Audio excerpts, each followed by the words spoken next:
to my paternal grandparents several months ago wasn't as much of a change as I thought it would be. There was no freedom, no ability to make my own choices. Southern etiquette is just as antiquated as the draconian guidelines Knight had at his compound. But since I was going to be required to marry a creep if I stayed in California, I followed their rules. I finished high school, keeping my head down even when other students laughed and jabbed and made fun of me. See, the Holmans made themselves out to be martyrs. They were in God's good graces for welcoming their granddaughter with open arms. But just telling their church friends and the women my grandmother lunched with wasn't enough. Leaving the details out in a community where the local currency has always been gossip wouldn't do. Therefore, my entire story came to light, whispered over sweet tea, heaping plates of fried chicken and lima beans. A woman I'd just met told a group of friends the details of why I came to live with her. What she didn't know, she filled in with minutiae derived from her own head, or more likely details she pulled from antiquated documentaries on PBS. Those whispers became a roar in my ears as I walked the halls for class.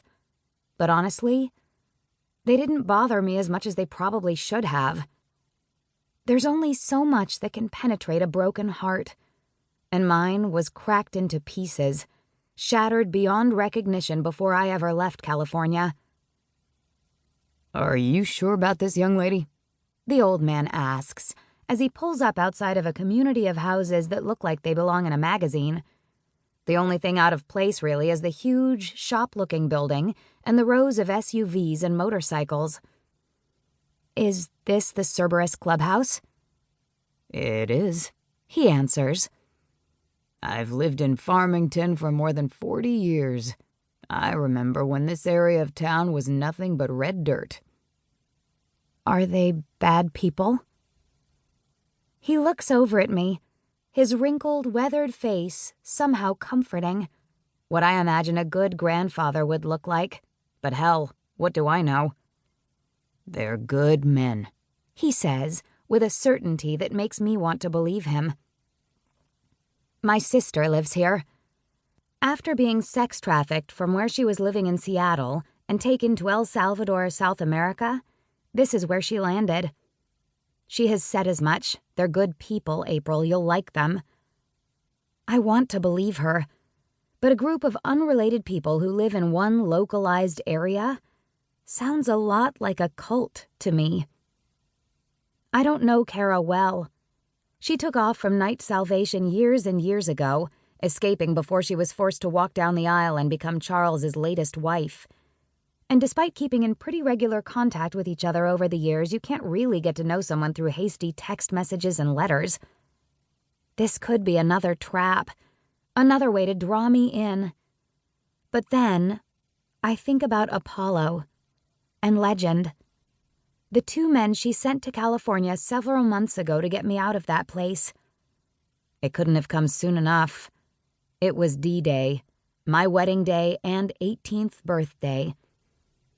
The men were not only nice to look at, but they were also respectful and kind. Their eyes didn't linger. They didn't look at me and lick their lips.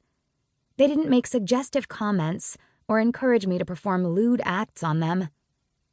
They were gentlemen, the type of guys you only read about or see in romantic comedies. Apollo especially. He interacted with me with kid gloves, treated me like I was valuable, worthy of the world. He, not Kara, is the reason I'm here today. "Thank you so very much for the ride," I tell the elderly gentleman. "Good luck to you, young lady. I'd help with the bags, but..."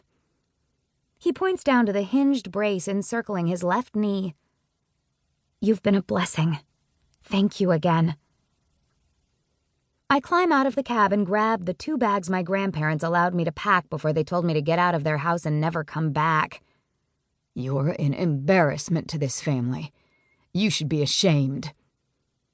I swallow my pain, shoving it deep inside where all the other hurtful experiences tend to collect, and walk toward the front door. I chance the clubhouse rather than...